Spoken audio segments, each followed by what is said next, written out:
Lightning Fast Fantasy Football Podcast, sponsored by the Lockdown Defense Sports Network, is our weekly show dedicated to elite advice in standard leagues, PPR, and dynasty leagues. We are not guaranteeing you will win anything by our advice, but if you do, we want our cut. Enjoy the show. Are you tired of losing at fantasy football? Well, have a seat. You come to the right place. You're now tuned into the show where champions are made, where speed meets strategy, elite advice, rapid fire analysis, and winning lineups are provided. It all happens faster than Tyreek Hill's 40 time. So strap in.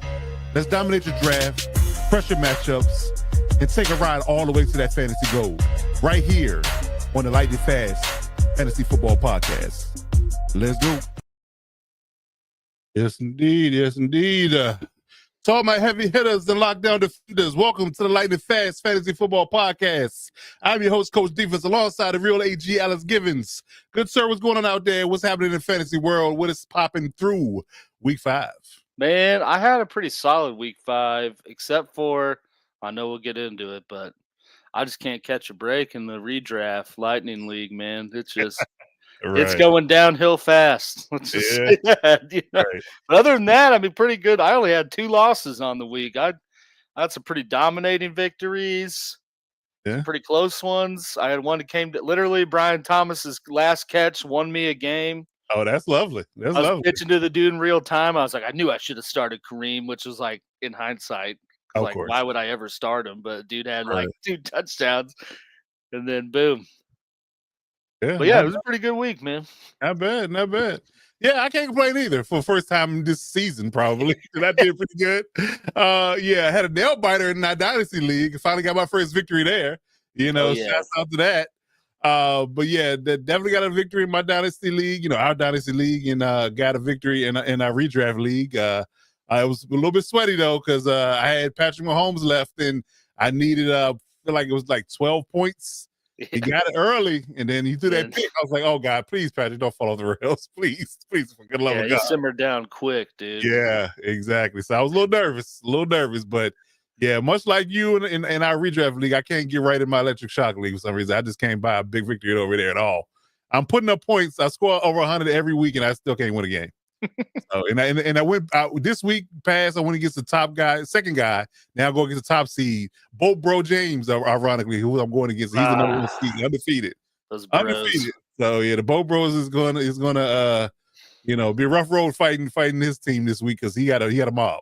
He's got a mob again. He hadn't lost a game, so I'm 0-in with the rest. He's 5-0. So I'm already projected to lose by like 30. So I mean, what can you do? First time for everything, brother. I mean, you know, I could break the streak. We'll see. I can play spoiler real quick. But we'll see how it goes. But yeah, on one of my losses, man, in one league, I was the third highest scorer. So that goes to show you one of my 2 losses. I was the third highest scorer. I'm like, damn. Yeah, that tells you right there. Just bad luck.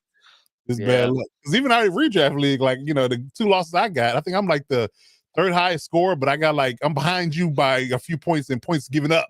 So this week though, I mean, we'll get into it. I'll dive in when the graphics up. Right. no sense of crying over it right now. right. I got you. Okay.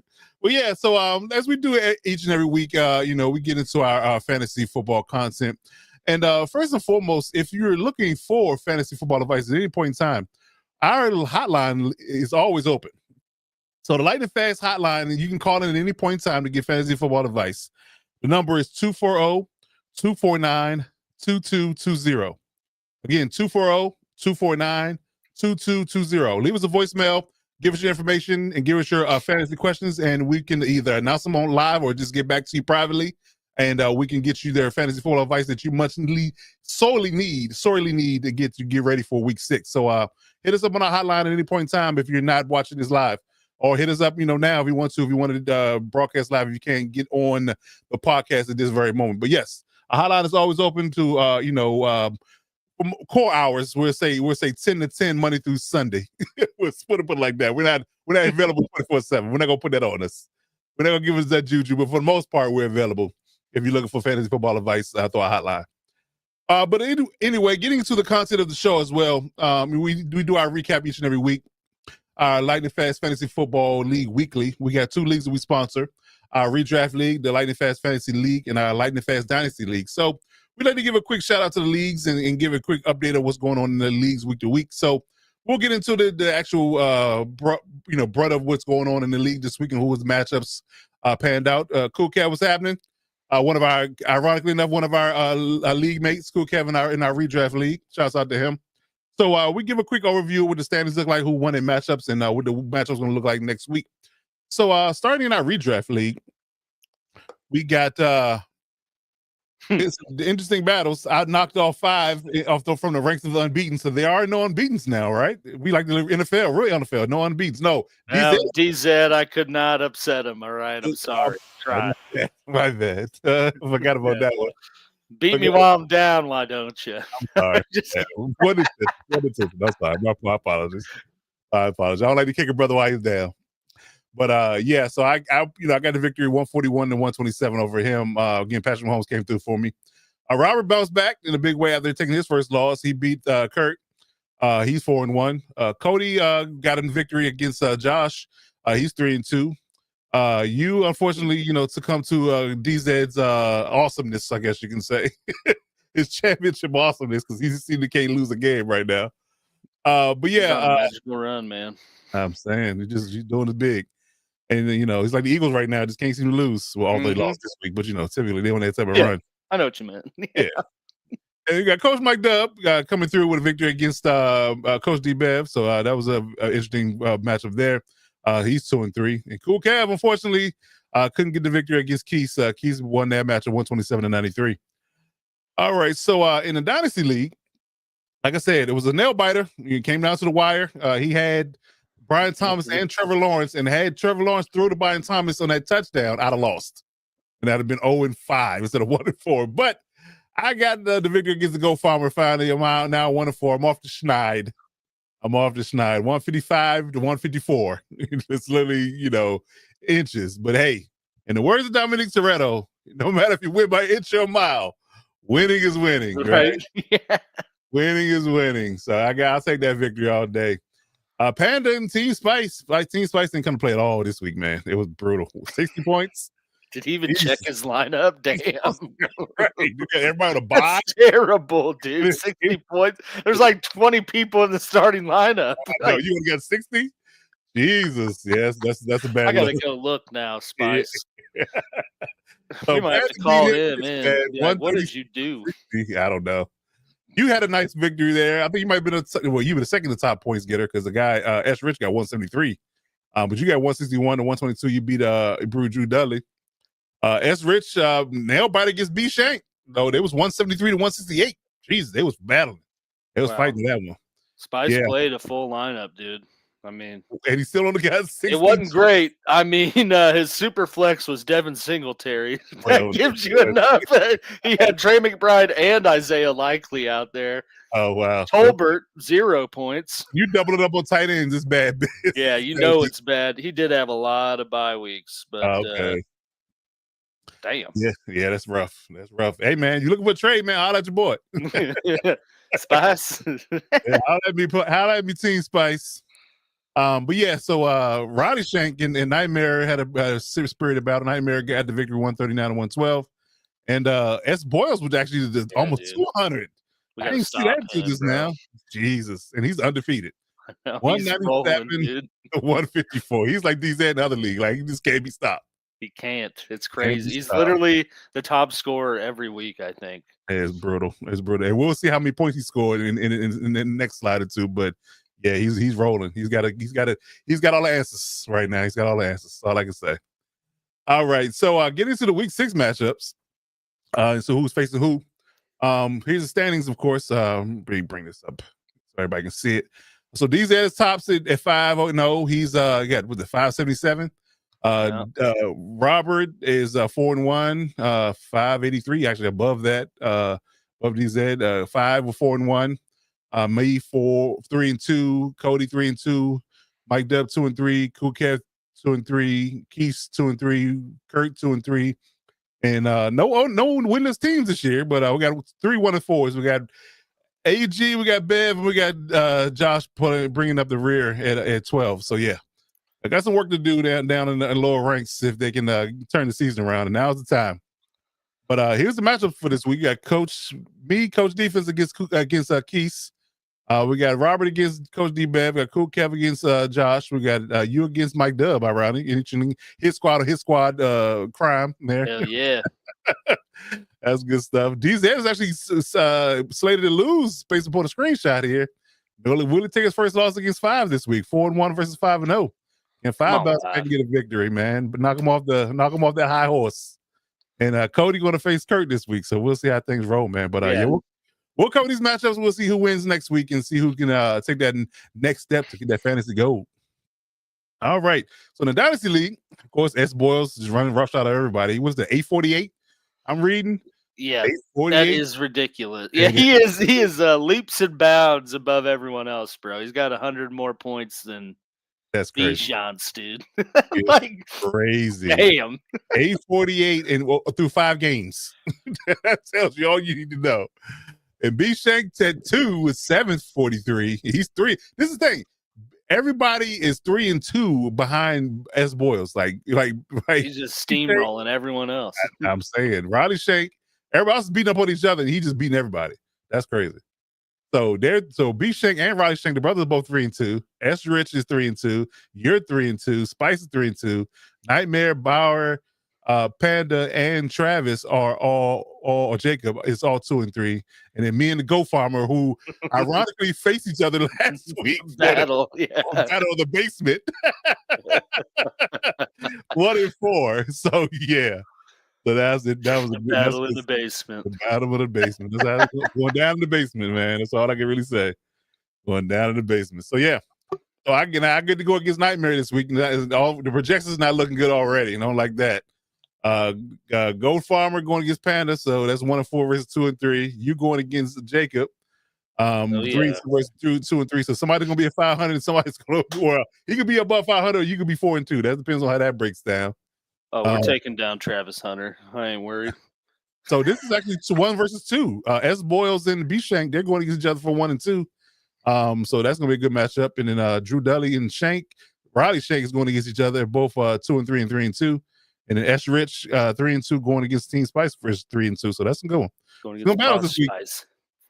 Yeah. So can B-Shank do it, man? Can he pull an upset? Because S. Boyle is on the tear, man. He is on the tear. Almost like a horror movie. It's crazy. Crazy. It's depressing every week when I read the report and it just says S. Boyle everywhere. Almost 200 points. I'm like, damn it, dude. Right. Somebody's got to stop this guy. Best manager, best player, best everything.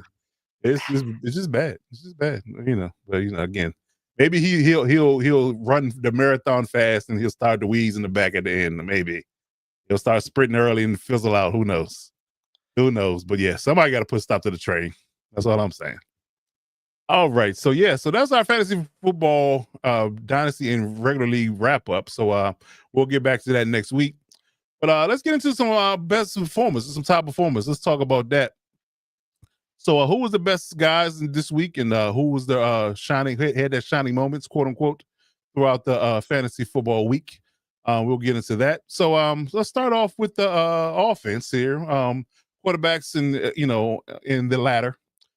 So ironically enough, CJ Stroud had a get right game with 28 points against the hapless Ravens. My God, Jesus, it's so wrong. It's so backwards to feel like you have to say the Ravens defense is bad. Like it's just bad.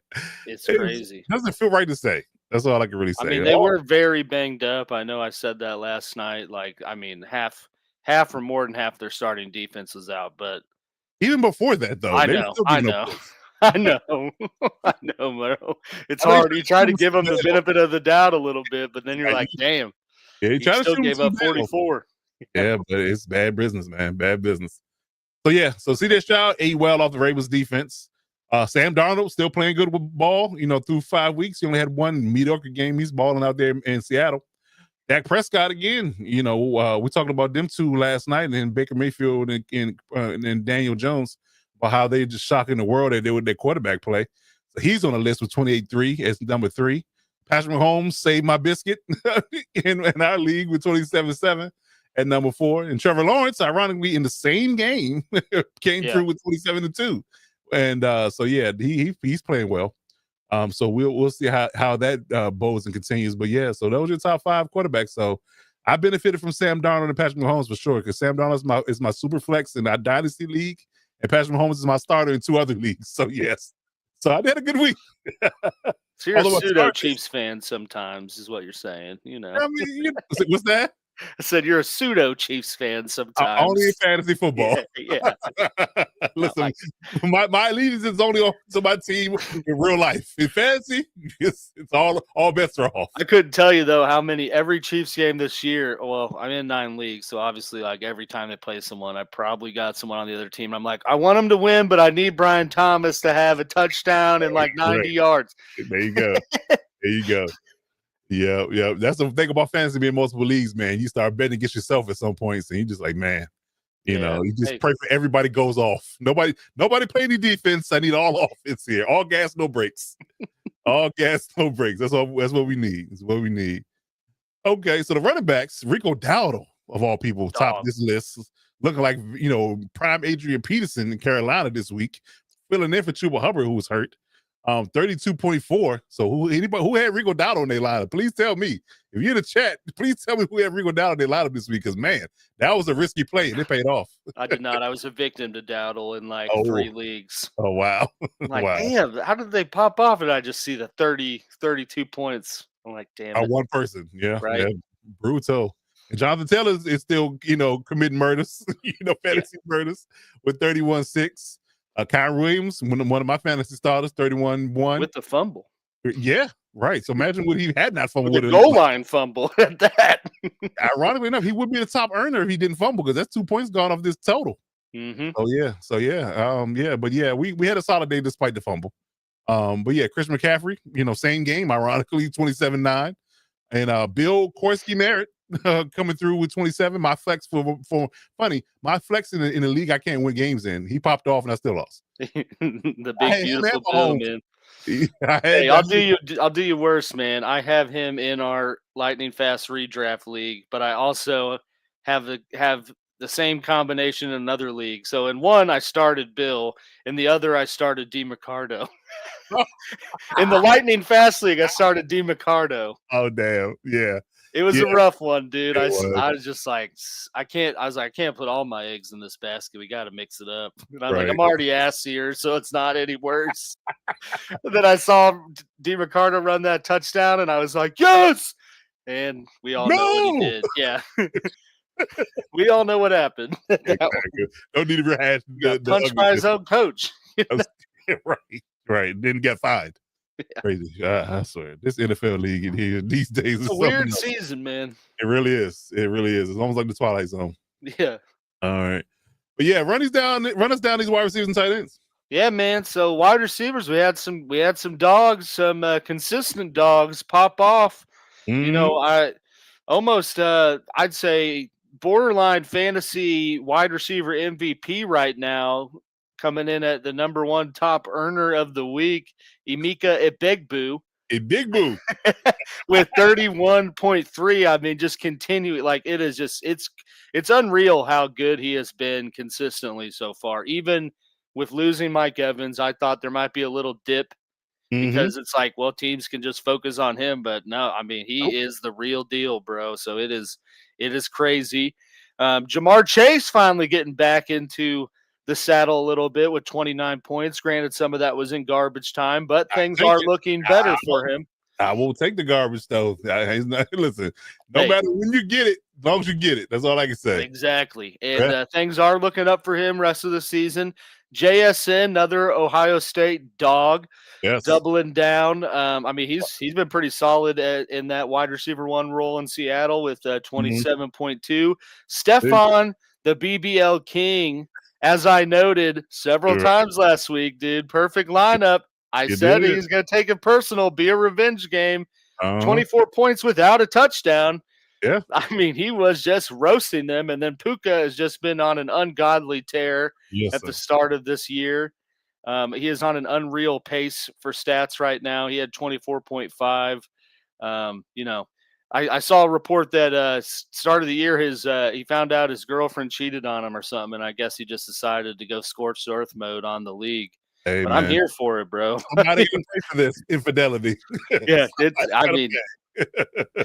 it's unreal to pay. I mean, looked at someone that listed like the pace that he's on, and it's like he's on pace right now to beat Calvin Johnson and Cooper Kupp in their record-breaking seasons, and the Yeah, common denominator in that is the that's QB, which is effort. crazy too. That's effort. Yes, indeed.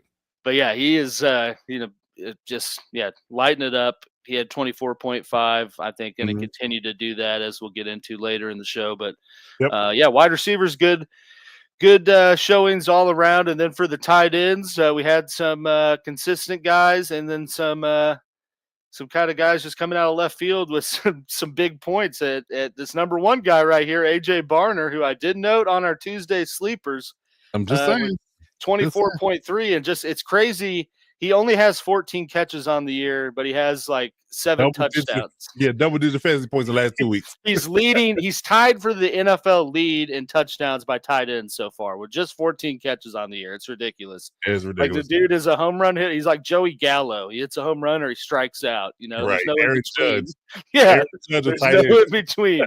They're tight end 2 for the week. We had Jake Ferguson with 23.9. He's continued to flourish with CD being out and Dak kind of balling. Theo Johnson, the unsung hero for the Giants of losing Malik Neighbors. Slayton went down with a hamstring injury. Yep. Theo comes out of nowhere, catches 2 tutties, man. He's had 3 touchdowns between the past 2 weeks, so he's kind of being from Jackson Dart, ironically. So every time Jackson Dart's been in the game, he scored at least 1 touchdown. It's crazy. It's crazy how much that stigma of rookie quarterbacks just falling on their tight ends is kind of the security blanket is true. Cause I mean, it seems to be, and Theo has all the athleticism to be a pretty great tight end in the NFL. Yes, I was hoping the Chargers would draft him because he got drafted late. I was hoping I was on him for the Chiefs too. You know? Yeah. I was like, get that guy. I mean, his stature, his speed, his strength, his blocking. I mean, he does it all. He's a one tight end. I don't see why people passed on him repeatedly through. I think the first 3 or 4 rounds. Yeah, I don't get it. Yeah, I think the 4th or 5th. I mean, he was later on, and he was later. From being a combine king. And side note, Penn State, man, they got to be tight end you at this point. Tyler Warren, him, yes. Brenton Strange, Gesicki. Like, there's a lot of guys that went to Penn State. It's kind of crazy. I think between him and Iowa, just turning out tight ends. Yeah. Which brings us to our next guy, Sam Laporta, finally coming around a little bit with 20.2. Very much benefited from playing the just atrocious defense of the Bengals, but he got going early and often in that game, and I was here for it as someone who has Laporta in a few leagues. There you go. Loved it. And then Travis Kelce, kind of coming in to form a little bit. It wasn't the sexiest 19.1 points, but he did do pretty solid. They utilized him pretty early, got a touchdown. You can call it a pick. You can call it a non-pick. I don't care. It was a touchdown. He got 19.1 to wrap out week 5. And don't forget about the defenses and kickers, of course. Yes, I'm going to try not to. I'm going to do it now before I get to talking and forget. So, yes, to fold over to the defenses, the Saints of all people with Jackson Dart throwing 2 ugly picks end up with 18 points. Who had that on the bingo cards of them being a top earning defense this week? Crazy. The Colts, they've been showing up here a lot lately. 17 points. They're balling on defense. They just playing good team football, period. And shouts out to Shane Steichen, man. Gotta give him credit. Doing big things out there. The Commanders against my sad Chargers came in with 13. They had 2 picks in that game. It was it was a fumble in the pick. Excuse me. It was a fumble in the pick. Quinn Johnson fumbled and Justin threw that late pick to seal the game. But yeah, so he had 13. Houston Texans against that Ravens offense, I should say, and backup quarterback. Cooper Rush. Cooper freaking Rush. And then the Detroit Lions, feasting off of the Bengals and Jake Browning. He was so bad they decided to go out and get Joe Flacco this week. So yeah, that should tell you how bad that was. That's for sure. So they came through with 10 points. Kickers, Kyle Fairbairn, again, another byproduct of that Ravens drubbing. Texans, 18 points as a kicker. Eddie Pinheiro from the San Francisco 49ers, 17. Blake Groupie, 16 out of that Giants game for the Saints. Joey Slides for Tennessee, 13. And Andy Borregales for New England, 13 against the Bills in that upset. So, yeah. So there you go. You know, our best fantasy performance, top to bottom. So, as always, man, you know, when it's sunshine one day, it's rain the next. So we got to talk about who's bad on this side of the tracks as well, and who was some people that you probably a little bit pissed at right about now. You know, some people that just make you want to say, "You're killing me, Smalls." Killing me, Smalls. Some people that just let you down this week, and we had a few. So here's our worst performers of the week, our top 5 worst fantasy performers before week 5. So who is it, and who are we cussing out on Sunday and Monday? So for starters, it was Bryce Young. Bryce Young was very low on the totem pole, the best of the worst, but he had 13. Drake May, ironically, only had 12. That shocked me when I did the stats. I was like, damn, you only had 12 fantasy points in that victory? That's crazy, especially what Stephon Diggs did. But he still got a victory despite all that. You know, shout out to him. Cam Ward, again, he's been on the list a lot. I feel like every week, but maybe one he's been on the list. Bad another non-double-digit scoring outing from him. So it's brutal. I think he only had one double-digit scoring one in his whole season, right? Mm-hmm. We looked at the stat up last week, so yeah, that's him. Geno Smith, oh Jesus! Yeah. If they're not on the phone for a backup quarterback at this point, I don't know what they're doing. They just want to go in the toilet. And this is my thing. I feel like the Browns. I'm gonna say this, I guess you can say. Just a quick hot take. The Browns and the Raiders both seem like they're going in the toilet for a quarterback in this particular next year's draft, right? But a lot of the quarterbacks that they had highly rated look like ass right now, too. I know. It's quite the conundrum. It really is. So if you're trying to get a high-end quarterback in the draft and they're not playing well, why does that make you feel? That's just me. But, quick sidebar for sports take. Yeah. But Cooper Rush, again, on this list, talked about it a little earlier, 4.2. He was on this list and getting dog walked in that game. And ironically enough, we talked about Kendre Miller, starting to pick up an uptick in carries and stuff like that, but he was bad this week. So he had a lonely 5.9 in his game. And James Cook, ironically enough, was weird to him. And somebody said they kind of feel like they're kind of, I guess you can say, got him on a pitch count. They're not utilizing him, trying to keep him fresh for the home stretch. So maybe that's what it is, but he came through with a 4.9 this year. And he's in a contract year, isn't he? Oh, he got paid off season. Oh, he did? Okay. Yeah, I knew that was the thing. I just couldn't remember if they paid him or not. They paid him in off season. No, it was a controversy around it, but it was like towards the end of summer or midsummer, they paid him. Quietly paid him. Okay. Very quietly. Yeah, but he got his money though. I think he's definitely in the double-digit $1 million year range. So yeah, he's definitely got his money. In the same vein, Trevion Henderson with 4.7. I'm still cussing at Vrabel about not using him when he really needs to. Stevenson better be careful, dude. About 10 more fumbles, he might start losing some carries. And how long is it going to take? At this rate, I don't know. He's already got 10. It seems. You're right. Crazy. It's something about they just don't want to bring rookies along too fast. I don't know. It's just like they want to kind of slow walk them into the season. I don't get it. But that's what they're doing. So he ain't touching the ball a whole lot. So 4.7 for him. 3.9 for Trevor Etienne, ironically, in the Carolina game. So I guess Rico Dowdle was the one that took all of the love from him. Because everybody was kind of looking at him as being an heir apparent, but it looked like Rico Dowdle took that from him. And the guy we talked about a lot last week in Woody Marks, for some reason they get the ball to Nick Chubb a lot versus him, which I didn't understand how dynamic he's been running the ball. So, the usage is very odd to me. Like, so what they do with Trevion, Trevor, and James and Woody, the usage is interesting. When these people touch the ball, good things happen. Yeah. So why they're not touching the ball, at a high clip is strange to me. It's definitely strange. It's sporadic, and especially with like James Cook, I didn't understand watching that game. Like, why did the Bills not try to control the game clock a little more through running? And Trevion, I kind of thought about it because I have him in a couple leagues. I'm getting frustrated with it. I know you are too, Coach. And I kind of got to thinking like, this is just kind of always how Josh McDaniels has used running backs. Like if you think about every time good point. in his tenure with the Pats, They've always had this committee of like Shane Vereen, James White, LeGarrette Blount, like, just all these, like, they just never stick to one guy. So I'm looking forward. I'm kind of worried of like, maybe that's what they're going to do with Trevion and never really give him the full opportunity. I'd like to think they will, because, I mean, we've said it countless times.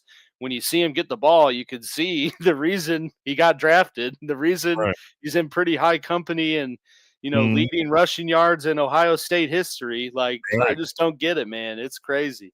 It is. But they did this with Bijan Robinson the first year. Like, he touched the ball, it was dynamic, but they just want to give him the ball a lot. I don't know. Maybe it's a rookie thing. Yeah. Yeah. And Chargers kind of did it too, man, until they had to. He was forced to, and then he got hurt. Jesus Christ. Yeah. Maybe that's why. Maybe they feel like you utilize them when they're trying to get acclimated to the NFL game too fast. They get hurt. I don't know. Maybe that's the right.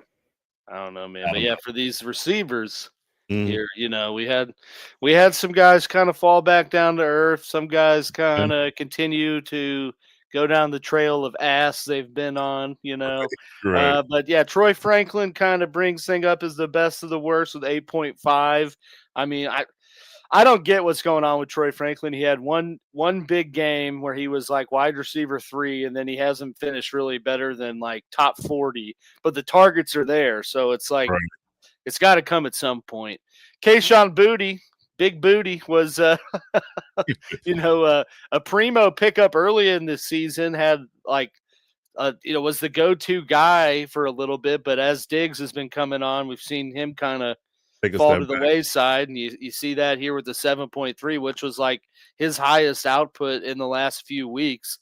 Not saying much, but then your boy Quentin Johnston, man, came back down to earth a little bit with the 6.9. Still, it's not terrible, but he was on a. It would have been had he not fumbled, but whatever. Yeah. We did see that rear its ugly head again a little bit, but he's still very much involved in that offense, and I think it's going to have to be even more moving forward now. Right. Isaiah Bond, who was kind of a hot pickup last week with Tillman going down, having to get that target share, and then it looked like all the targets went to the tight ends for Cleveland. He had 4.9, and then Elick Ayo-Menor, who again was a guy I've noted countless times as someone to pick up, and was kind of the de facto wide receiver 1 in Tennessee. And then boom, Calvin Ridley decides he remembered how to play football. 13 targets. Yeah. 13 targets, 100-yard game. Like, it's crazy. But, we'll see with that Tennessee offense, just so sporadic, man. It really is. I think sporadic is being nice. Point proven with Cam Ward consistently being the on this list, the naughty list. Quarterback, yes. Yeah, and then for the tight ends, Trey McBride, who I did put in my perfect lineup, I thought was poised for a big game against the Titans and finally get his touchdown. Did not get that, got 9.1, which isn't terrible, but for where you drafted him, you'd want a lot more points out of someone like that. Yep. Chig Okonkwo in the same game had 8.8. Hunter Henry, who was also a big-time pickup waiver wire guy the last few weeks, was tight end 1 at one point and was the leading guy in targets and touchdowns and everything for New England. Came back down with 6.6. Mark Andrews. Back on the bad list. Had one good game, man, and he back with 4.2. And is now apparently on the trade block, so we'll have to see what happens with that. Right. That's why I dumped him, man. In one league, I dumped him for Njoku because I was like, man, if he gets traded, he's probably never going to get used wherever he goes. Yeah. So we don't check out that. Unless he comes to LA, then it might be a different ballgame. We'll see. True. I mean, yeah. Oh, now hope. LA or Tampa Bay, I think, would be the only two that I'm like, yeah, they could probably use them and would actually get used. But then to round things out, we had Juwan Johnson, who was kind of the unsung hero for the Saints at the start of the year. Taysom Hill back in the lineup. Wanted to see how that would impact Johnson's usage, and here you have it with 3.7 in a game they won too. So I know, very crazy. That game was just crazy in its entirety. Like, you had high scoring, tight ends, low scoring tight ends, and it's just Kendrick Miller's on this list as a low scoring running back, but somehow or another they got the victory though. Yeah, it's weird. It's weird. Yeah, it don't make no sense. None whatsoever. None whatsoever. All right, so who's on another list for defenses? Let's talk about that. Defenses were rough, man. Bucks, pretty stellar or pretty good defensive unit, but it ended up being a shootout with Seattle, as Yep. you see later on this list. But they had 0 points. Ravens, man, -2. That's just the norm for them now. I know. The Jets, -3.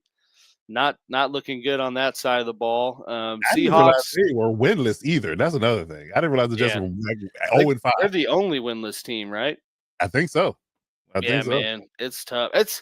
I just don't know what it is about the Jets, but it's just like they just got to be cursed because they're just like never good. I mean, Ever. they were good that one little stretch with Rex Ryan, which was kind of fluky because they just had a really good defense Right. and made 2 AFC Championship games, but they ain't done anything since. It's just And lo and behold, the quarterback of those teams that run is in jail now. yeah, right. The quarterback of that team, somehow outdid himself on the butt fumble. Yeah, right. Crazy. But yeah, Jets, winless team, -3 outing. Seahawks, -3 as well. And like I said, ended up being kind of an electrifying shootout with the Bucks in the Carolina Panthers Bowl game there with the 2 previous Panther QBs going at it. And then the Raiders defense just Gino's not helping them out, and they, already sus as it is with -4. There you go. Tough all around. All the way around. Yep. And rounded out with the kickers, Harrison Butker with only 4 points, Will Riker with 3, Chad Ryland with 3, Spencer Schrader with 2, but he got hurt, so I'm gonna shoot him some bail in that space. Tore his ACL, man. He did. As a kicker. Crazy. I know that's insane, but he's got his kick leg sucking out. Oh yeah, so it's crazy.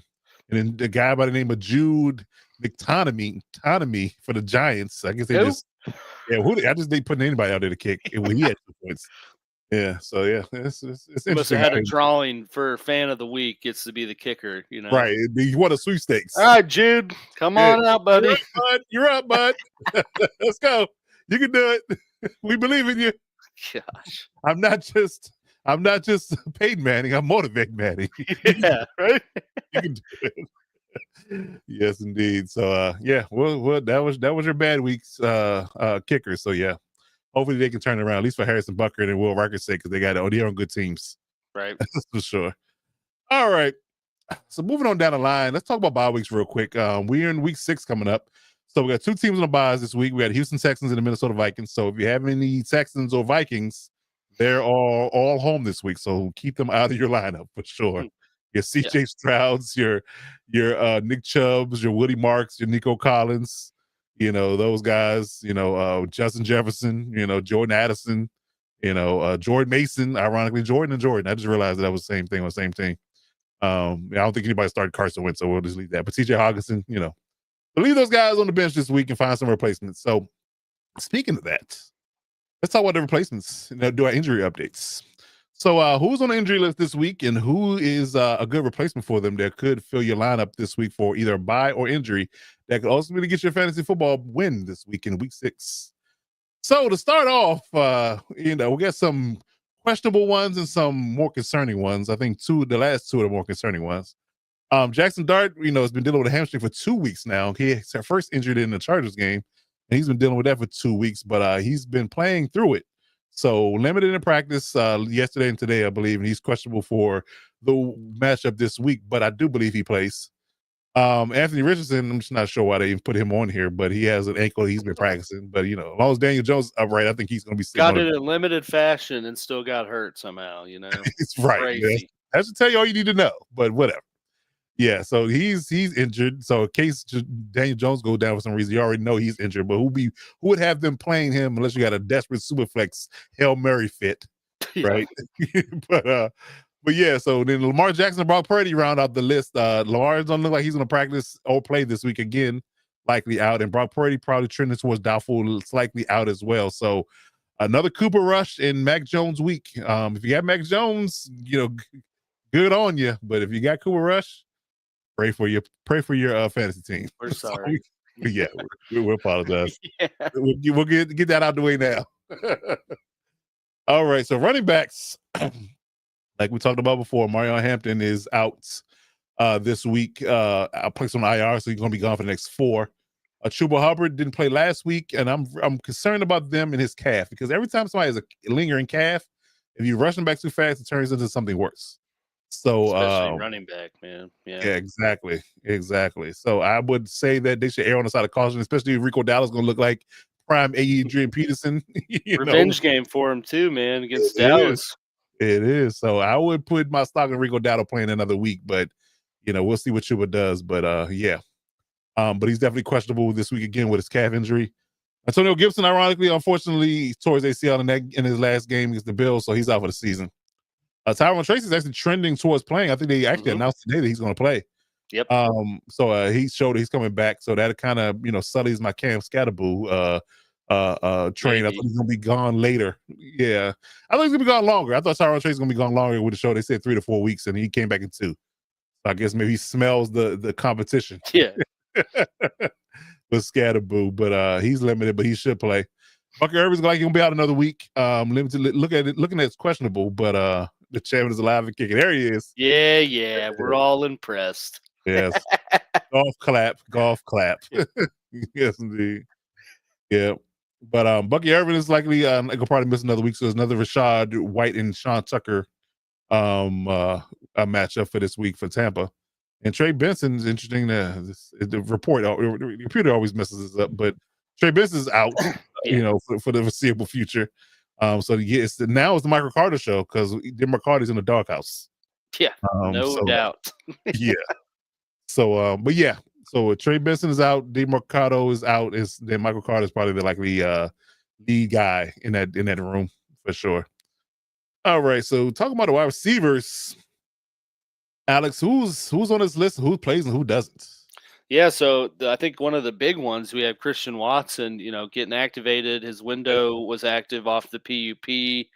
I don't know that they play him this week, but he's at least back to practicing. I'd imagine he's back in week 7.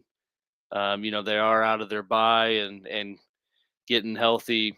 Be interesting to see how he works into the fold. Yeah. Seriously.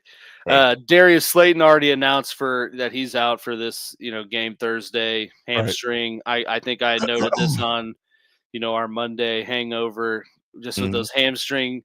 Kind of like the calf, you don't want to rush someone back, especially a wide receiver. You use that quite a bit. And as someone who tried to play through a hamstring and ended up with a lot worse injury, you definitely don't want to go down that path. Absolutely. Jawan Jennings and Ricky Pearsall both were out for that Thursday night game last week. I think they both are trending to play. Yes. From what I've seen, who will be throwing to them, TBD, but those guys at least are coming back into the fold. CD is listed as questionable. I don't know that he practiced today. He did not practice today, so we'll see. I thought maybe this week for sure, week 7. I think he's probably more trending towards one more week of being out, especially with them playing the Panthers. It's like you don't really need to rush him back for that. Not at all.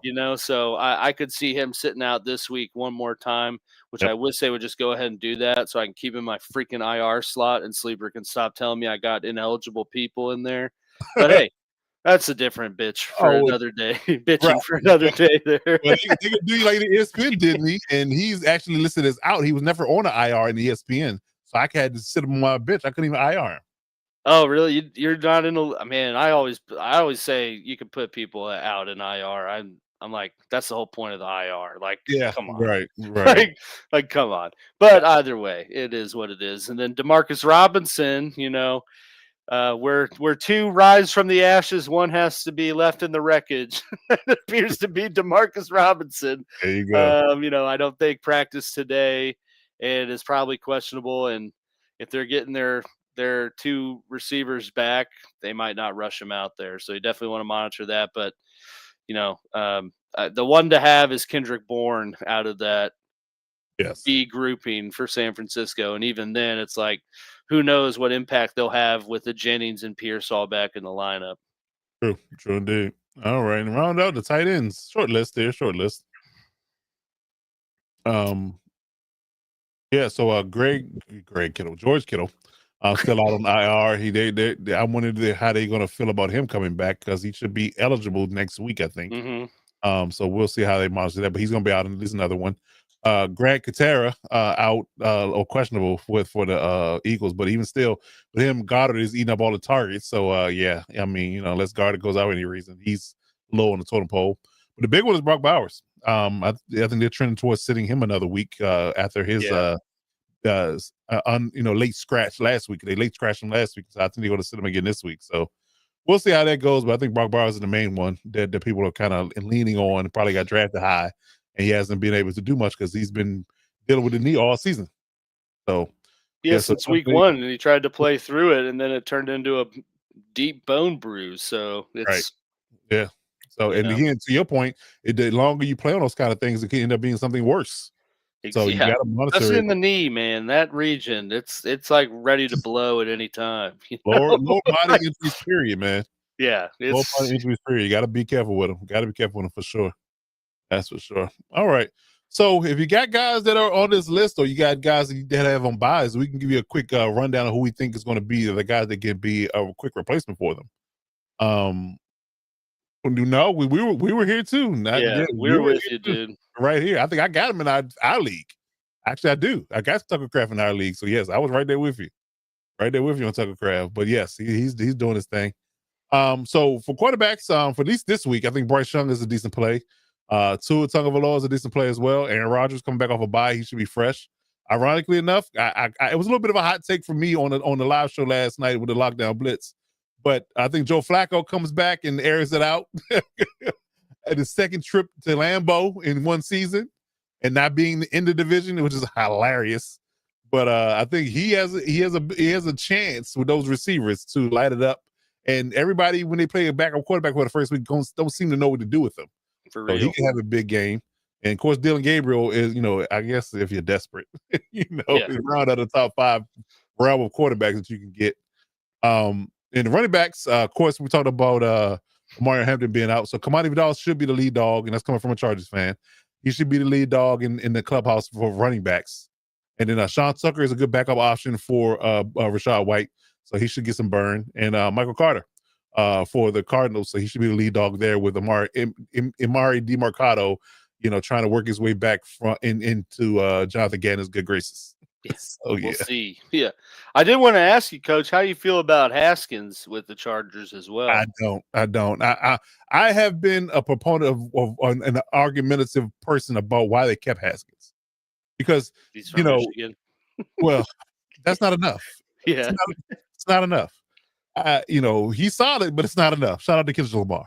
But that's my problem with, that aspect of him having a roster spot, period.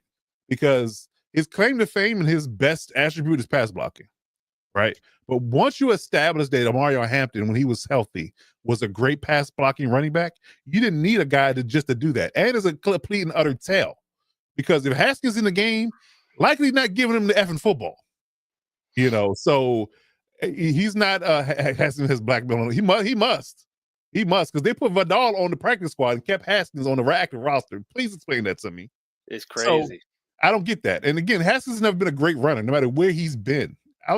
Since he left Michigan, when has he ever ran a ball at a good clip and ran it well? So again, I don't get the fascination. I would have kept Vidal, or I would have kept Raheem Sanders. Raheem Sanders would have been great for this team right now. Yeah. And so they cut him outright, and he walked. They put him on the practice squad, and he walked to the Browns, and he's out there behind Sampson and Junkins. So. Yeah, I would have got rid of Haskins all together. So I don't get why he's even there. So I would put my money on Vidal being a guy that's going to be the most productive in that backfield for the Chargers. For sure. So, just wanted to get your in-house thoughts on it, because I know I commented on it in our Tuesday sleeper video where, obviously Vidal has the big play explosiveness that he brings. And I think Haskins would end up being your Kareem Hunt or your Your Yeah. Mike Tolbert, if you want to go to a big throwback Good there. call, good call. Like, I like you that. know, the guy, that. Vidal will do all the work, and Haskins, because he's from the Big Blue, will get the touchdown at the end. Right. You know? 1 yard line is added to him. Yeah. Yeah, but we'll see. We'll see. Yeah. I mean, all those carries up for grabs, so we'll definitely get a clear picture of that, like we did with Michael Carter, you know, in this week 6 here. So Indeed. yeah, and then you know, moving to the replacement wide receivers here, guy I already kind of prefaced talking about some injuries, but Kendrick Bourne.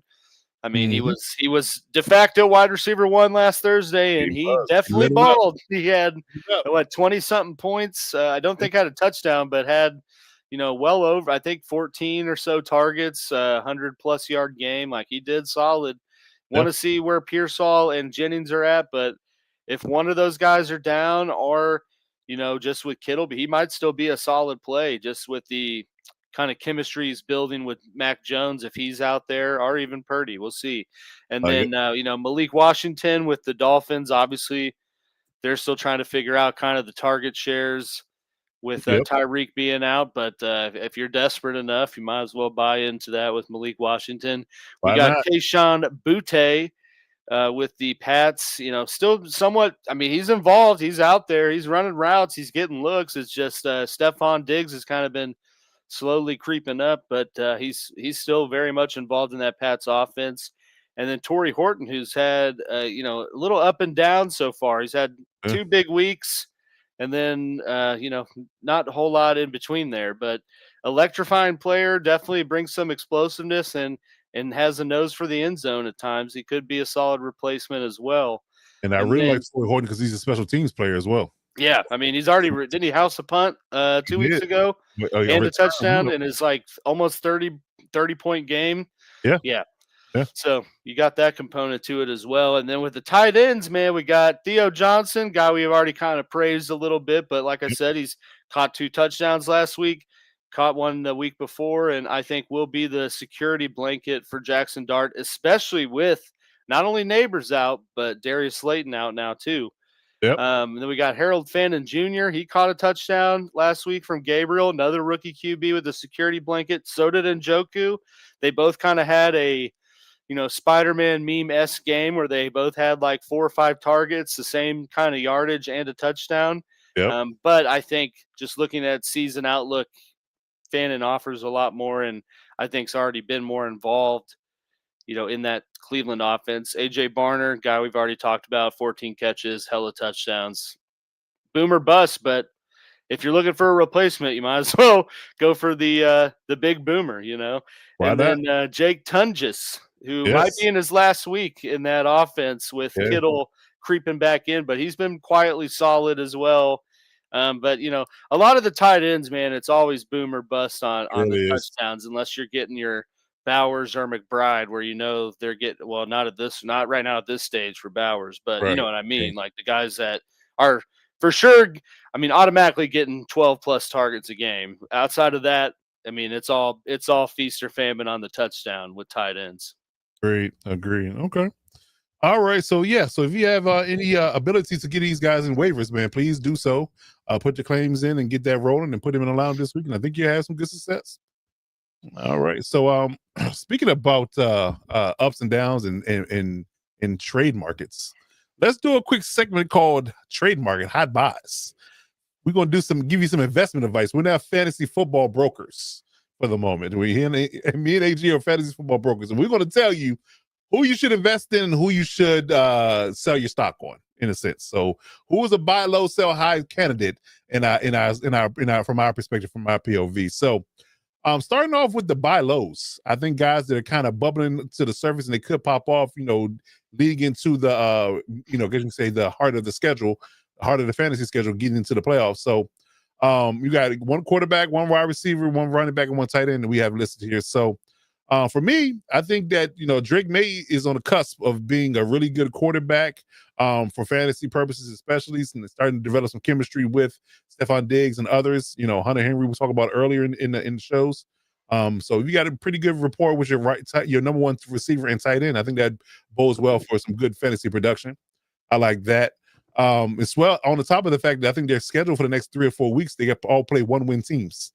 Yeah. So yeah, I It's think looking that's pretty good for him. yes, I think it is. So if you can invest in Drake May in the trade market, and I would definitely invest in a buy low option because you want to catch him right when he's starting to bubble, but you don't want to get him before once he pops off. Once he pops off, the price is going to be too high.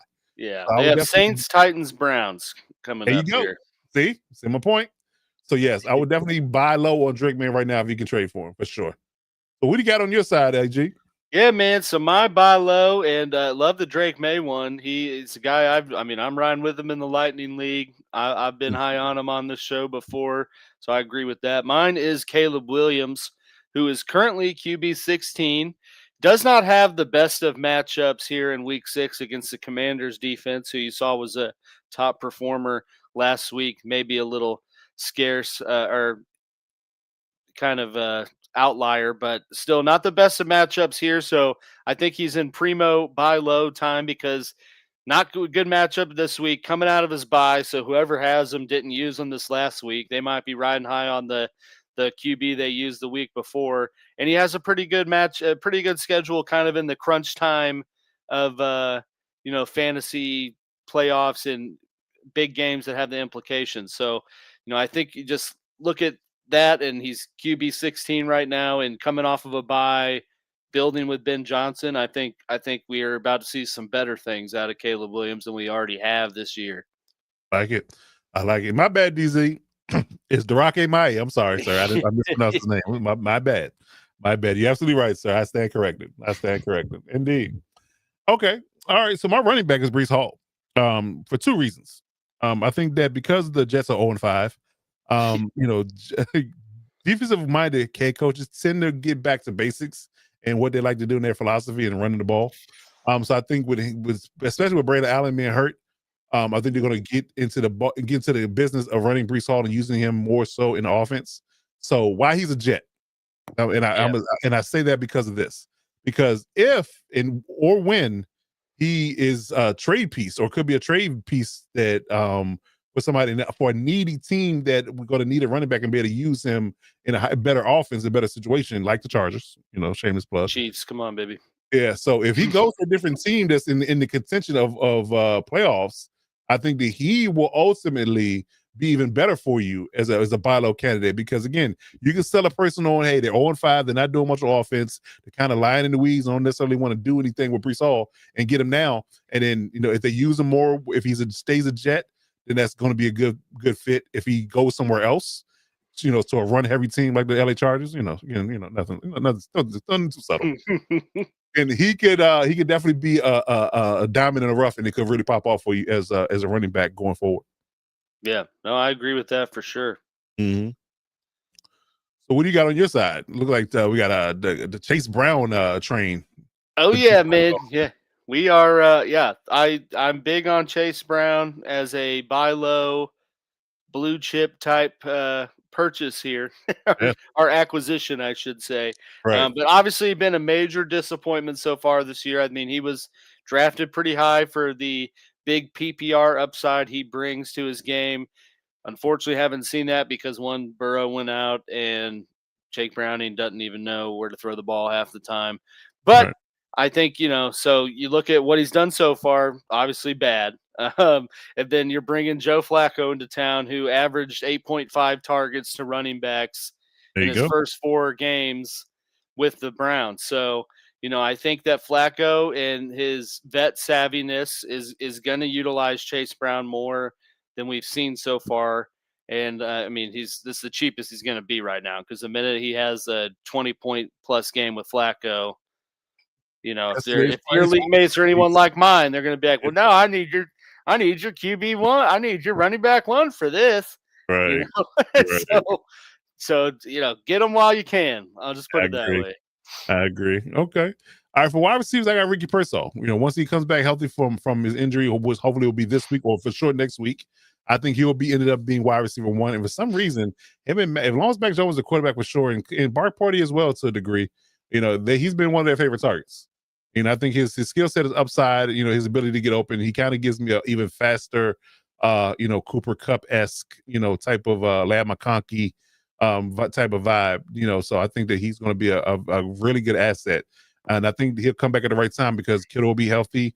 Juwan Jennings will be on the other side. Chris McCaffrey is still healthy. And Brock Purdy finally comes back healthy. I think he'll hit the stride at the right time. And again, you can kind of, coax the wheels in a sense from a trade perspective because he's hurt right now. He's just working his way back. So you can say, hey, give me, just kind of use Persall's kind of throw in. You want to trade for a tight end and Persall, throw him in, and I'll give you, Jordan Mason, something like that. But get 2 high value players, in your lineup, and Persall should pop off once he gets back on the field. Absolutely, yeah. I mean, I love what that dude brings to the game, and he's got that dog in him. He do, yeah, he do. That shot came back from that. I'm Can't saying say that about too many players. You're right. That's all you can. It's not you can't. What more can you say? What more can you say to that? And and somehow the 49ers have 2 players like that on their team. But hey, how about that? But yeah, mine is AJ Brown, kind of similar to the Chase Brown. I did not mean to go with the Brown and Brown here, but hey, right. The law it firm is what it Brown is. Brown. Yes, yeah. Williams, Brown, and Brown. There you go. We'll get you money. Either way, he's AJ Brown obviously grossly underperforming his ADP. He was late first, early second round pick. I mean, you see all the scrutiny around him and the team right now. They're having captains only meetings. He's, given up on a route that leads to some bad stuff for the Eagles. But, kind of like Chase Brown, he's the cheapest he's going to be right now. I believe that the production is going to get there. I think the Eagles are finally starting to realize, especially after the Broncos game, that teams are just stacking the box and taking Saquon out of the game, and they're not going to let Saquon do what he did last year. Yep. And I think, they're starting to realize that and are going to build off of that. And, I say Brown's also like the production's going to come because he's getting the looks. I mean, he saw 9 targets in week 4, 10 in week 5. So, I mean, the opportunities are there. They just haven't capitalized on it yet, and I think that's coming. So kind of like Chase Brown, looking at AJ Brown, this is the cheapest you're going to get him because the minute he pops off, someone's going to be like, well, this was my first round pick. I need yours, Right. So if you can somehow finesse getting AJ Brown from one of your league mates, I'm all for that. Indeed. All right, so tight ends, I got Harold Fanning Jr. I think that he's the future, and I think you can get him for a premium now because Njoku's still there.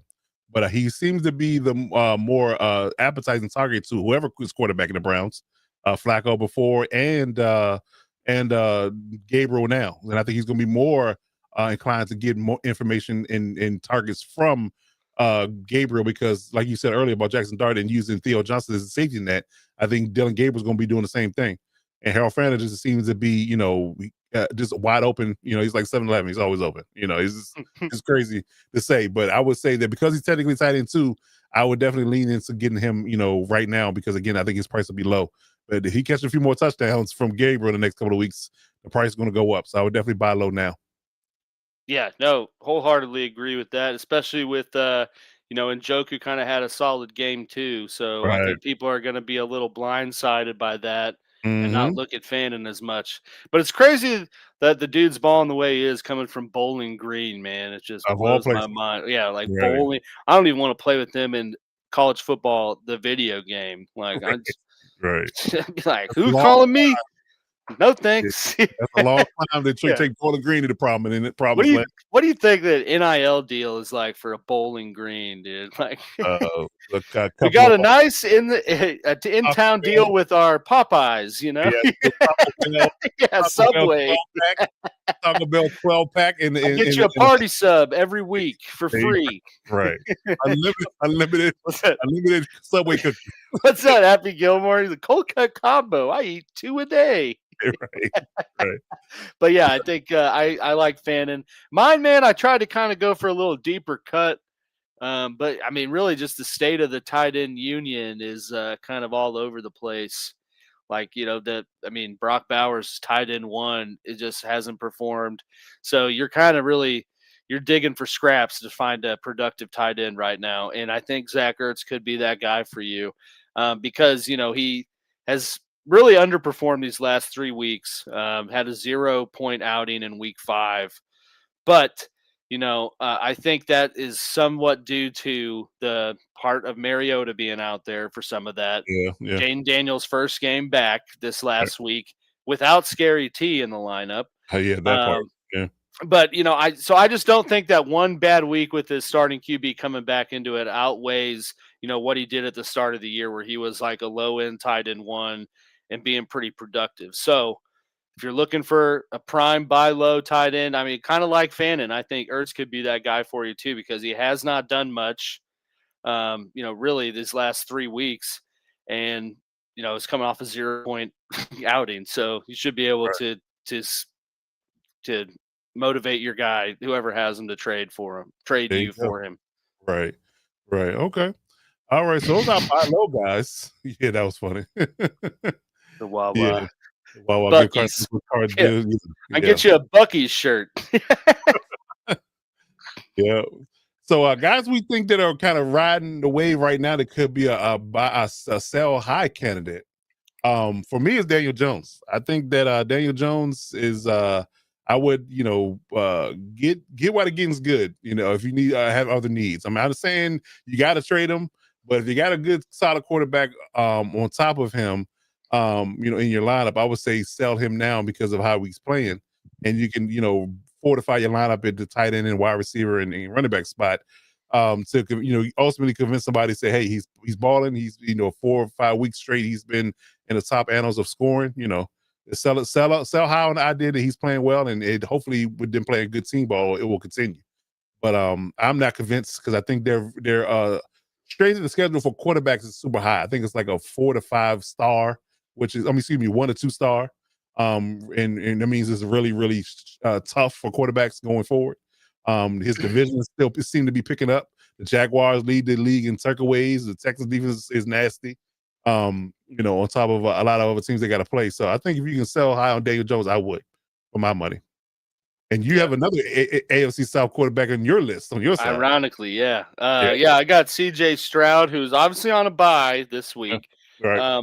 but is coming off of 2 pretty strong performances, scoring 18 plus in the last 2 weeks he did play. But he's not going to play an unadulterated ass defense in Baltimore every week, and that was his big matchup. I think his value is as high as it can be right now. I love CJ Stroud as a QB, but you got to be objective and realize that, he's not the same prolific passer he was his rookie year.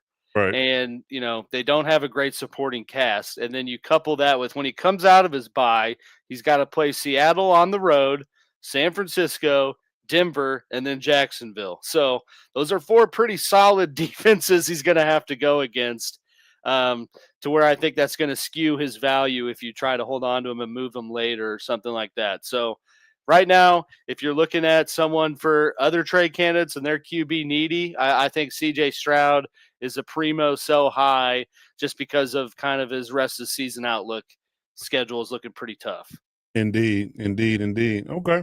For my running back, I got Devon Achane. For another 2 reasons, and it's a completely opposite of Breece Hall.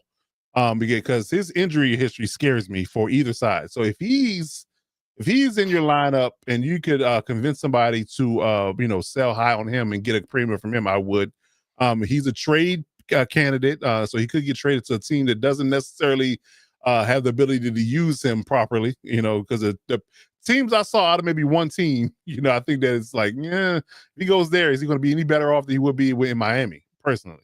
That's scary, and that's why I put him on the list mainly on the fact, like I said, he always seems to have an injury history that kind of follows him and precedes him. So with him having a steady production level in right now, especially with no Tyreek, I think that you can probably convince somebody who's running back needy to take Devon Achane off your hands and hopefully get him get some return for him, because I believe Miami's running back strength of schedule is pretty bad too.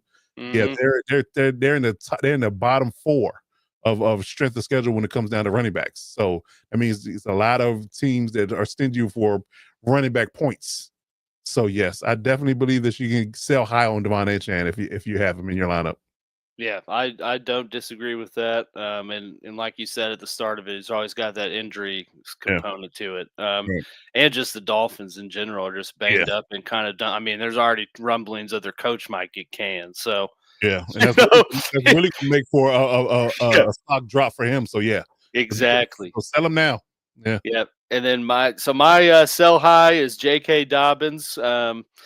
He's currently wide receiver. He's currently running back 11 right now in PPR formats, but that's mostly thanks to him scoring a rushing touchdown in 4 of his first 5 games. But if you even consider the fact that he scored a touchdown essentially every game, he has not he scored fewer than 16 points in every game. So he's Mhm. really not giving you a whole lot of output, even with scoring. He doesn't bring a whole lot of production as a receiver. He just has 6 catches for 23 yards so far. And he's got the injury component to himself as well. Plus, at any point, his production, route share, snap share, carry share could drop with RJ Harvey being there. So while he's running back 11 and continuing to look good with his resume right now, I'm trying to sell J.K. Dobbins if I can. I like it. I like it.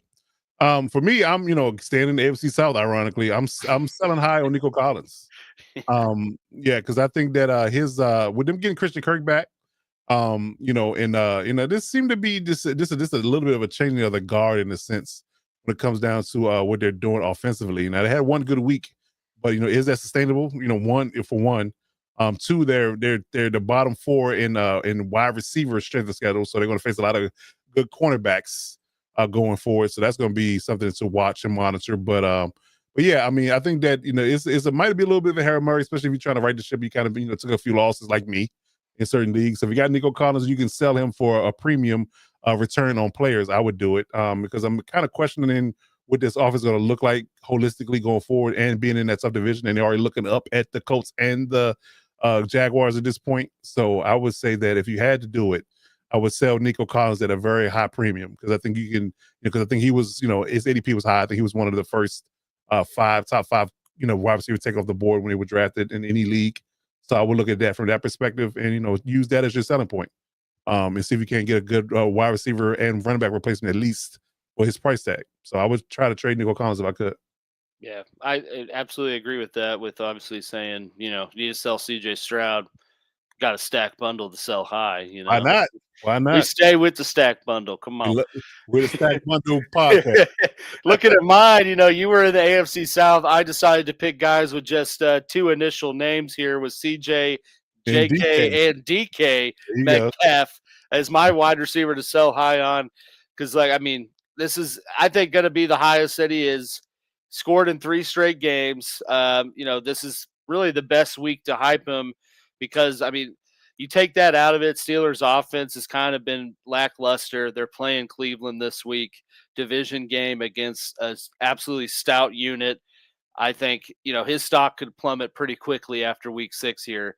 So, I'm selling DK as high if I can, as high, because schedule only gets tougher for Pittsburgh moving forward. Right. Right. So yeah, for me to round it out, tight ends, I'm trading Trey McBride. Just his inability to score touchdowns, Kyler and their blunder last week, and now they got an issue with the coach and the running back.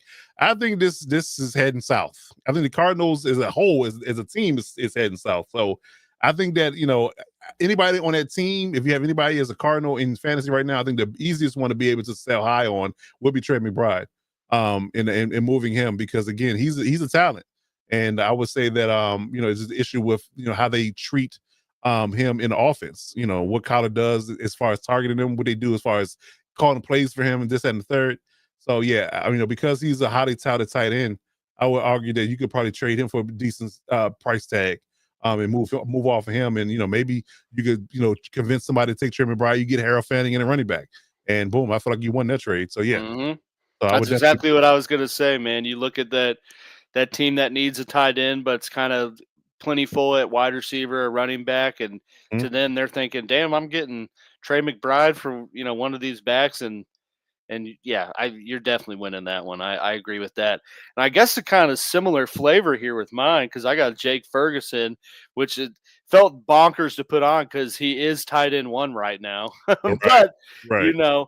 I anticipate the production to drop a little bit once CeeDee Lamb returns to the lineup, whether that's this week, probably next week.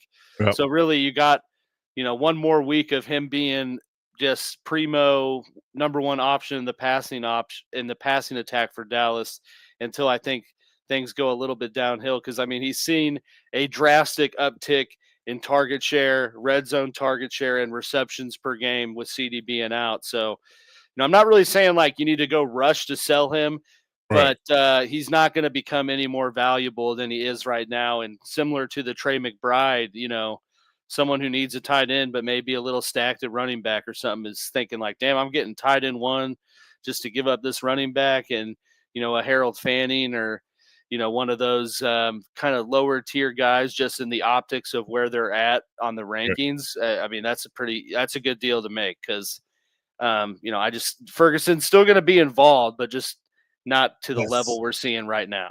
Yeah, just less. I agree with that. Yes, I definitely would sell high on Jake Ferguson as well. I like those picks. Definitely that. All right, so those are our trade market analysis. We got through our trade investment TED Talk. So, check us out next week. We'll have more fantasy advice for you. Yes. Sell me this pin. Right. Indeed. All right, so let's move that line. Let's talk about the games of the week real quick. Is there anything from a games of the week perspective? Because we got a lot of interesting matchups here. So, what are your guarantees or stay away from games this week, in regards to fantasy football lore, I guess you can say? Who's going to be, premium matchups, going to go off, going to pop off in regards to with them having a good week? Or is there somebody you say, hey, don't play anybody in this matchup because it's going to be ugly? Yeah, I think the matchup I am playing anyone and everyone on the team that I have, that is the Rams against the Ravens. Like, come on, I will take the low-hanging fruit there. Yes. But, I mean, Rams offenses look pretty damn good so far. They can pass, they can run. Ravens can't stop any of that, and they are especially bad against the run. So, I think your Kyron Williams, I think, is going to have a big game. I think Stafford, Puka, maybe even Devontae are in for a pretty solid game. Like, I think that's going to be the Buku fantasy gold for an offense is the Rams against the Ravens, in my opinion. I like it. Okay. Yeah, definitely that. Talking about the Cardinals earlier, I think anybody on the Colts, I think Tyler Warren, Michael Pittman, Jonathan Taylor, Daniel Jones, going against the Cardinals, I like their chances, and they're playing at home in Indy. So yeah, I like anybody from playing for the Colts this week for sure. I like that. Mm-hmm. Ironically enough, I would say it's interesting about the Seahawks and Jags game. That might be a stay away game, depending on how good defenses, really good defenses. Yeah, that might be a stay away game for me. But yeah, so we'll see how that happens. The Browns game just got more interesting because we just got a trade in show. Tyson Campbell goes from the Jaguars to the Browns for Greg Newsome. So they just swap corners. So how is that going to mean? What's that going to mean for this vicious Browns defense that we've been talking about going against the Steelers, who are well rested because they were on a bye week last week? So that's going to be an interesting one. So I'm a little leery about that in that space. But yeah. Interesting enough. I'm looking at some of this and I'm like, this is like it's got Bills, Patriots, Chiefs, Jags. I'm like, what? But I just noticed that. Yeah, I was looking at it like, wait a minute, the Monday night game wrong. Yeah, some of it's. I mean, all of it's right, but 3, 4, 5. We got Seahawks on there twice. Damn, computer, man. Oh man. Anyways. And that's what we're using a separate website this time. I wanted a lighter view because I had the dark view at one point. Yeah, okay. Well, we'll get I'll look at it. Yeah, no, it's all good. Hey, everyone knows the games at this point. But yeah, I'll give you one, Coach. I think you might like this one. But I'm playing Justin Herbert, Ladd McConkey, Quentin Johnson, Keenan Allen. I'm playing them against that Miami defense. I think they're gonna do pretty well. I mean, even without taking the potential lack of running game out of it, I think they're in for a pretty good game. Okay. So yeah, I'm looking at the schedule now. So yeah, the Monday night game is Buffalo Bills and Falcons, and Chicago Bears is in the Commanders. Yeah. Don't ask me why they got the Chiefs there, but Chiefs Lions game is the Sunday night game. Mm-hmm. So you got the Bengals Joe Flacco going back to Green Bay again in 4:00 games. That's going to be an interesting one. Yeah, we got Niners and Bucks. Mhm. I think that could be an interesting one too. Like I said last night from the Hit Squad show, that those two teams that just find ways to win. So I don't anticipate being like it being the last Thursday game where it was just two offenses just lighting it up. I think it's going to be a hard fought game in that one for sure. Right. Yeah. I'm looking at Drake May going against the Saints defense. I mean, I like that matchup. So that's another one too. Stephon Diggs have another big game. Ramondre Stevenson, hopefully Trevon Henderson. But yeah, maybe Kayshon Boutte. What's your biggest trap game you think of this week? Like just one that's going to be just dud, all around dud. All around dud. Huh? That's a good one. I'm looking. I know, I'm scanning too, man. Seahawks and Jaguars could be one of those things. You might not get much out of that game for having both two good defenses. That might be one. It might be just a defensive struggle.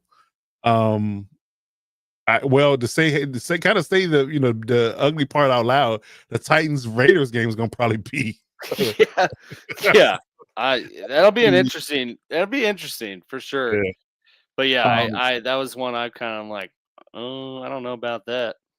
Yeah, I'm not sure. I could see this Eagles Giants game tomorrow night being kind of a low scoring defensive fit, and Giants defense is pretty solid. Like their trio of up front of Carter, Thibodeau, and Lawrence is, it's nothing to write off about, and if they can get after Hurts a little bit, it could be kind of similar. And like, let's be real, we have not seen an Eagles game where they just go out and just blow the doors dominate and light up the scoreboard. They find ways to win at the end of the day, which all credit to them for that. But from a fantasy perspective, they have not put out like a whole lot of big output. So I could see that one being one. It really, to me, depends on if Jackson Dart plays a cleaner game than he did last week.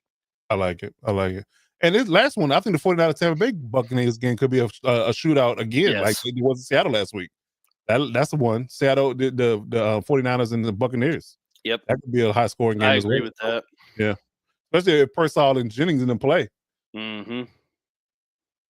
And you got a big boo. Yeah, exactly. Exactly. So yeah.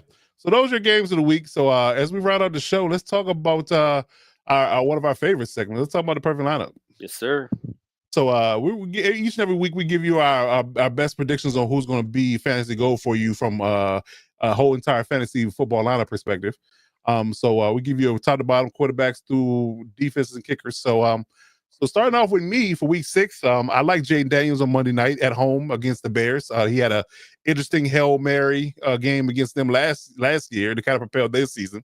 So I think there's going to be another interesting matchup. Caleb Williams is actually a local kid from the DC area, so he's going to be interested in, chomping at the bit to play well against them. But I think Jayden Daniels is going to do well against the Bears defense. Josh Jacobs is going to eat well against their Bengals run defense. I think he's going to have a really good game in Lambeau. Kyron Williams against the Ravens. He can load up any Rams for that game because it's going to be a quote unquote bloodbath in the sense of Rams putting up a lot of points. Roman Dunze again in that same Commanders game. I think he picks up where he left off at before on the bye week. I like him in the wide receiver 1 position. I like Jackson Smith-Njigba against the Jaguars secondary, especially with Tyson Campbell being gone. I'm not sure Greg Newsome is an upgrade in order to stop him from running wild. Tyler Warren against the Cardinals. I like that matchup. I think he has a really good game. Putting Bijan Robinson in the flex because the Bills can't stop anybody on defense. I think that's a scary thing to say because the Bills had aspirations to make it to the Super Bowl, but their defense does not show up. I don't like their chances. So I think Bijan could expose that this week because, again, they're really bad against the run.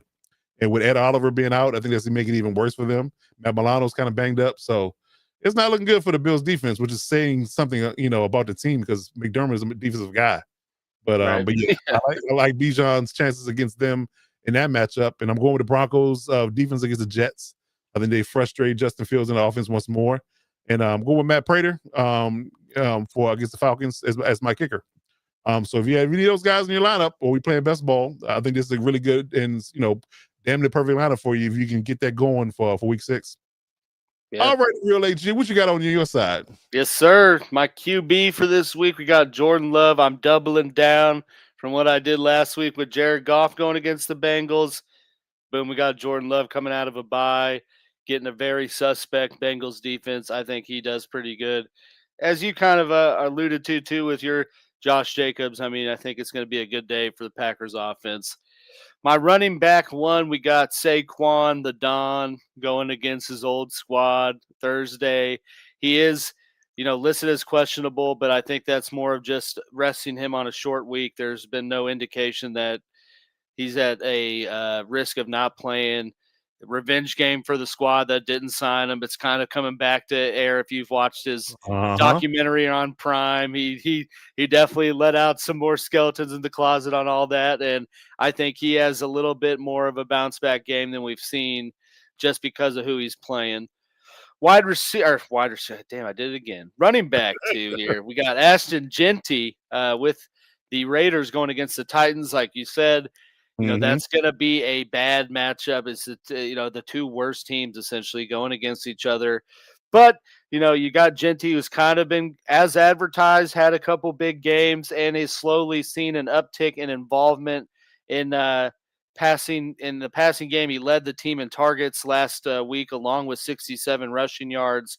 I think if Bowers is out, even more targets are going to come his way. And the Titans defense is terrible. I mean, they just got torched by the committee that was the Cardinals, three-headed, whatever you want to call that, that they put out. I mean, DeMarcado almost had an 80-yard touchdown had he not fumbled. So, I mean, that changes the narrative real quick. And Jeanty is definitely better than those guys. So, I like Jeanty. At wide receiver one, I have Puka Nacua, obviously. I mean, he's on an ungodly tear. No sign of slowing down. And he's playing the Ravens defense, who, cannot stop anyone, are giving up the second most points to wide receivers right now and allow an average of 2 touchdowns per game to wide receivers. So Puka is going to eat in week 6 here. My wide receiver 2, I got T-Mac McMillan with the Panthers going against the Cowboys. Cowboys defense giving up 304 passing yards a game. T-Mac has been pretty solid. He is the clear-cut wide receiver 1 for Bryce Young. I mean, pretty much 30% target share. He just has not caught a touchdown. I think he is due for his first touchdown against the Cowboys defense because everyone else is getting their tutties against the Cowboys. You guys know I love to stack bundle. Could not do it with the wide receiver for Jordan Love. So to DZ's amusement and, my own, because I got him in a few leagues, I have Tucker Kraft as my perfect tight end for this week going against the Bengals defense, who has kind of routinely been cooked up by tight ends this year. I mean, they just gave up a bunch of points to Laporta. TJ Hawkinson had his biggest game against the Bengals defense. Both those guys popped off with touchdowns. I think Tucker Kraft has a very good game in week 6. Like my flex play, we got the big, beautiful Bill Krosky Merritt. I think that the Commanders are finally going to realize he is the best running back they have. They do not need to be entertaining Chris Rodriguez or Jeremy McNichols for anything other than just giving him some rest. Rest. But you look at what he did last week. I won't mention who it was against for friends of the show, but he averaged 7.9 yards per catch, or not yards per carry, 19.5 yards per catch. Had 111 rushing yards and 2 touchdowns last week. Playing a Bears defense that's very susceptible to the run, and like I said, I think he sees a bigger uptick than the around 50% snap share he's seeing right now. So love Bill week 6, and then my defense, love the Broncos pick in that London game against the Jets, but I couldn't go with the same one, of course. So we had to roll with the Colts going against the Cardinals, potentially Kyler Murray-less Cardinals. But Colts have been a very fantasy-friendly defense so far. They're currently, I think, defense 6. They held the Raiders to 6 points, got 4 sacks and 2 picks with Geno. Like I said, very favorable matchup against the dumpster fire that is the Arizona Cardinals. Mm, And that's not even considering if Kyler Murray plays or not. So right. it gets even better if I don't even know who their backup is. I don't either. I mean, Yeah, I might look now just for out of curiosity as I yeah, wrap I'm going this to up. look too. But and then my perfect kicker is tough for kickers, man. It's really hard to figure out who's, just because the floor can be so low and the ceiling can be so high. But you know what? I'm going to go with Cam Little. I'm not going to call him the name I dubbed him at the beginning of the year, but he did boot a pretty good banger in that Chiefs game. And playing a Seahawks defense that is very, stingy. I think it's going to be. I think Trevor Lawrence is going to stall out a lot more drives than he did Monday night, and I think Cam Little's in for a few field goal attempts, maybe a long one. Yeah, I kind of hope they get that nickname back because I want to use that as a drop. Like, the Transformers. Jacoby Brissett, that's their backup. Yeah, I was going to tell you that. Yeah, Jacoby Brissett their backup. That's not terrible, actually. I mean, it might be an upgrade. It's not freaking David Blau or whatever they had. Right. Yeah. Who? Danucci. Yeah, right. The Nooch. Yeah. So yeah, boom. There you have it, man. There's AG's perfect lineup, man. So I think if you have anybody that's listed in either our lineups, I think you're in good shape this week. So let us know next week, in the comments or on our live show how you did, picking these guys up and putting them in your lineup this week. So I think you're gonna be in really good shape. Really good shape. All right, so as we round out the show, we'd like to leave a quick brief moment for people in the chat watching us live to give us any questions they might have. Last minute lineup advice, last minute trade options, things of that nature. Anything fantasy related you want to ask us, please do so. As it's been flashing throughout this show on the screen, our Fantasy Football Live hotline is available for when we're not online and we're not available live. Please hit us up in that space if you want to get your questions answered, and we'll get that back to you in short order. The number is 240-249-2220. Once again, the number is 240-249-2220. Hit us up in between shows on our hotline. If you want to drop us a voicemail message, please leave us your info on how to get back to you, and we'll definitely get your fantasy football questions answered. For anybody watching live in the chat, please get us your questions in real quick. Oh, really? That's how we doing? You gonna drop in and just give me all kind of bad vibes right now, this bad energy that we doing. Hey, we already talked about that. Nightman should have been here for the start of the show. Indeed. So it'd be a good matchup. I put up upset this week, so maybe I can keep the energy going. We'll see. We'll see. But yeah, that's funny. He dropped in with that, right? I love that. That's funny. That's funny. I got a question. I got something for you. Right. We'll see you at Race Wars. Right. This is an interesting one, DZ. Yeah. It's tough, man, because you do got the Broncos playing the Jets. They're terrible, but it's an overseas game. But the other one's Michael Carter is playing the Colts, and I would have to probably lean towards Troy Franklin, man. Yeah, I feel the same way, but I don't feel good about either one.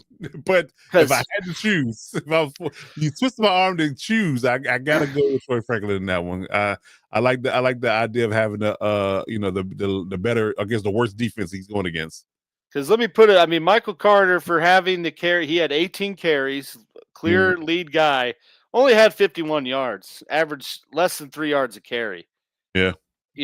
And did get that touchdown, but DeMarcado was the leading rusher, so it's not like he was that explosive. And this was against the Titans, he's playing the Colts defense now. And I could, especially if Kyler Murray's not playing, they could get negative game scripted pretty damn quick to where he's, DeMarcado's out there just because he's the guy that can catch passes, so.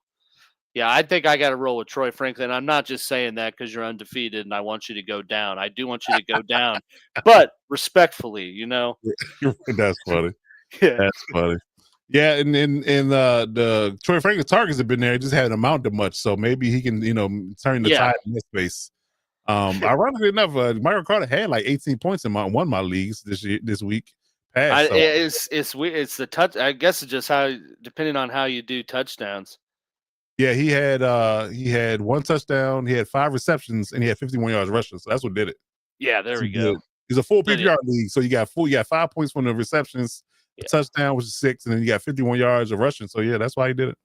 Yeah, Troy Franklin 5 targets last week. 3 catches. So I think he's still involved, and really Sauce Gardner's the only respectable guy on that Jets defense. I think he's probably going to be mirroring Cortland. So you could, not to say that Sauce is totally shut down, but he's got the sauce a little bit. This is a tough one. Nightman, I think you got to go with old Darnold, brother. Why wouldn't you start Sam Darnold over Kyler? I don't think that's a question. I don't think if Kyler plays, doesn't play, I don't care. I'm starting Sam Darnold. That's for sure. I'm starting Sam Darnold. And I got Sam Darnold in my flex in our league, buddy. So yeah. You like that? You like that? You like that? Yeah, we need that queued up, dude. We need that. What's that? Drop? Need that drop? Yeah, Kirk Cousins. Yeah, I like that. Okay. Yeah, good stuff. Just making sure. Okay, yeah, for sure. For sure. Oh, my bad. Come on, man. My bad. I'm the comment guy. You are. I'm sorry. I got one job. I'm gonna do it. Okay, let me do it. Right. I can do it.